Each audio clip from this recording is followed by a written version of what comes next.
बड़ी खबर, कुछ ही देर में एससीओ समिट में बोलेंगे प्रधानमंत्री मोदी। किसी भी वक्त एससीओ में प्रधानमंत्री नरेंद्र मोदी का संबोधन शुरू हो सकता है और जब ये बोल रहे होंगे तो उसी मंच पर मोदी के साथ पुतिन, जिनपिंग और इमरान भी होंगे। वर्चुअली प्रधानमंत्री इस समिट में शरीक होंगे और संबोधन उनका होगा। यहां पर अफगानिस्तान के पड़ोसी देशों के राष्ट्राध्यक्ष भी मौजूद होंगे।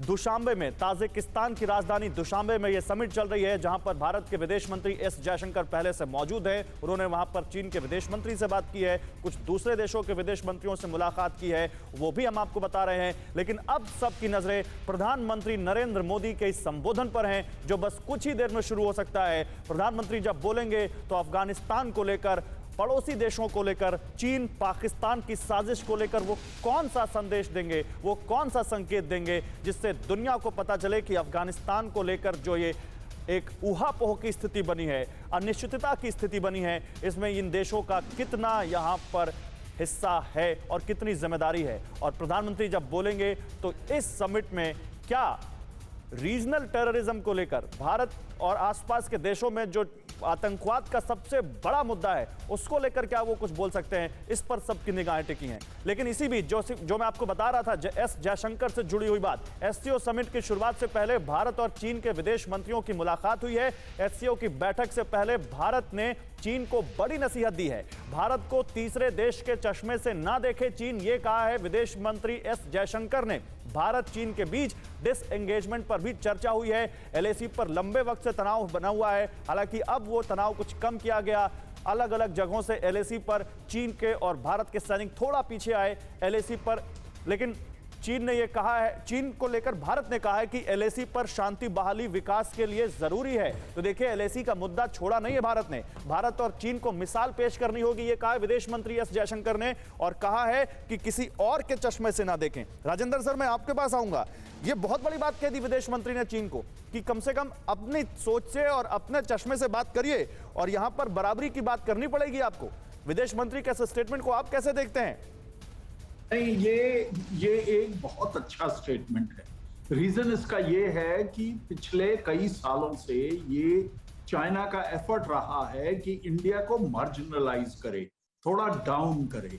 एंड ये वाले स्टेटमेंट से एक चीज तो बहुत क्लियर हो जाती है कि भारतवर्ष ये नहीं चाहता है कि चीन या कोई और राष्ट्र उसको एक थर्ड वर्ल्ड कंट्री की तरह ही ट्रीट करे। हिंदुस्तान एक बड़ा देश है, एक ताकतवर देश है, इकोनॉमिकली भी, मिलिटरली भी। तो इसलिए ये उसका हक है कि वो किसी भी इंटरनेशनल फोरम में या आपस के जो रिलेशंस हैं उसके अंदर इस तरीके का ट्रीटमेंट हो जो इक्वालिटी और म्यूचुअल रिस्पेक्ट पे बेस्ड नहीं। और एलएसी का जिक्र किया जाना, क्या आप इसको डिकोड करेंगे हमारे लिए?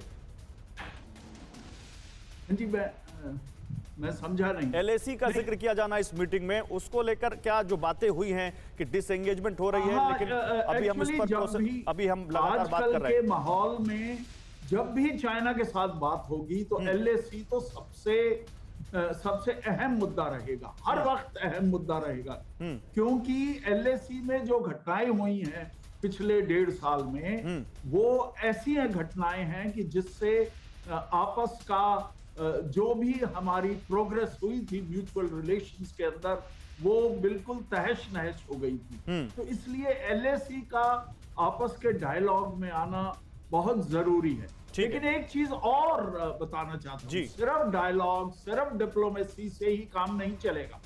ये सब इसके साथ साथ हमें अपनी ताकत भी दिखानी होगी। ताकत मिलिटरली और वो तो भारत ने दिखाया है। भारत ने जिस तरह से चाइना को सरप्राइज किया सर, जिस तरह से कैलाश रेंज पे कब्जा किया, जिस तरह से चाइना के सामने मिरर डिप्लॉयमेंट की, वो बताया कि 21वीं सदी का भारत कैसे है और 2 फ्रंट वॉर के लिए भी भारत तैयार है।